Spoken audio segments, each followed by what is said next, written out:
அடியார்கள் திருவடிகள் போற்றி. கனவில் சிவபெருமானை அல்லது சிவலிங்கத்தை அல்லது சிவன் கோவிலை காண்பது மிகவும் விசேஷமானது, அதி அற்புதமானது, புனிதமானது.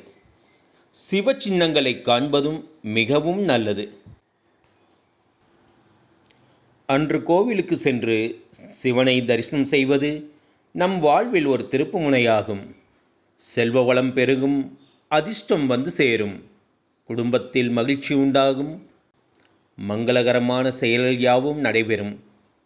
தங்கள் வாழ்வில் இருந்த பிரச்சனைகள் விலகப் போகிறது. சிவனருள் பரிபூர்ணமாக கிடைத்து வாழ்வில் வளம் பெற மனதார 5 எழுத்து மந்திரத்தை ஓம் நமசிவாய என சொல்லி பாருங்கள்.